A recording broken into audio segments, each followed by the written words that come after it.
ನಾನು ಎಷ್ಟೇ ಬೇಡ ಬೇಡ ಅಂದರೂ ಮತ್ತೆ ಮತ್ತೆ ನೆನಪಾಗ್ತಿರುತ್ತೆ.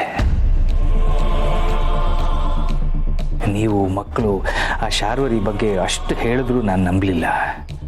ನಿಮಗೆ ವಿರುದ್ಧವಾಗಿ ನಡ್ಕೊಂಡೆ. ಆ ಶಾರ್ವರಿಗೆ ಪವರ್ ಆಫ್ ಅಟಾರ್ನಿ ಕೊಟ್ಟು ದೊಡ್ಡ ತಪ್ಪು ಮಾಡಿಬಿಟ್ಟೆ. ಅವಳನ್ನು ನಂಬಿ ನನ್ನ ಮಕ್ಕಳ ಭವಿಷ್ಯದ ಮೇಲೆ ನಾನೇ ಬರೆ ಎಳೆದುಬಿಟ್ಟೆ. ನನ್ನ ಮಕ್ಕಳು ಕ್ಷಮಿಸ್ತಾರ ತುಳಸಿವ್ರೆ? ಹೀಗೆಲ್ಲ ಮಾತಾಡಬೇಡಿ ಮಾಧವ್ ಅವರೇ. ಮಕ್ಕಳು ಹೇಳ್ತಾ ಇದ್ದಾರಲ್ವಾ, ಅವ್ರು ಯಾವಾಗಲೂ ನಿಮ್ಮ ಜೊತೆನೇ ಇರ್ತಾರೆ.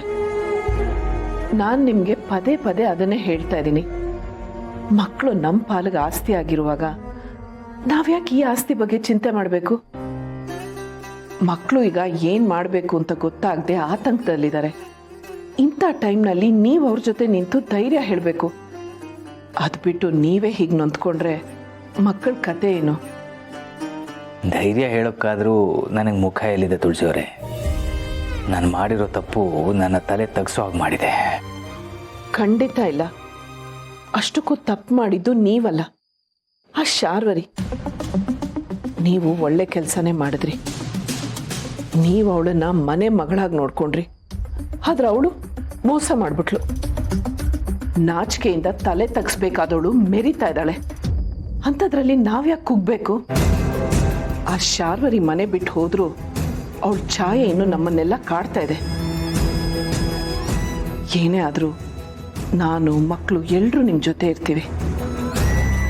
ಜೀವನ ನಮ್ಮನ್ನ ಎಲ್ಲಿಗೆ ಕರ್ಕೊಂಡು ಹೋದ್ರು ಸರಿ, ನಾವೆಲ್ಲರೂ ಒಟ್ಟಿಗೆ ಹೋಗೋಣ. ಎಂಥ ಕಷ್ಟದ ಪರಿಸ್ಥಿತಿನೂ ನಾವು ಒಟ್ಟಾಗಿ ಎದುರಿಸುವಾಗ ಆ ಪರಿಸ್ಥಿತಿ ನಮಗೆ ನೋವನ್ನು ಕೊಡಬಾರ್ದು, ಸಂತೋಷನ ಕೊಡಬೇಕು. ಯಾಕೆಂದ್ರೆ ನಾವೆಲ್ಲರೂ ಒಂದಾಗಿರ್ತೀವಿ.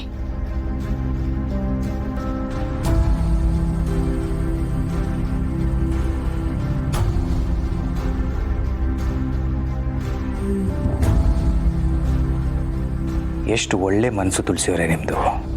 ನಿಮ್ಮನ್ನು ಚಿನ್ನದಂಥ ಮಕ್ಕಳನ್ನು ಪಡೆಯೋದಕ್ಕೆ ನಾನು ಪುಣ್ಯ ಮಾಡಿದ್ದೆ.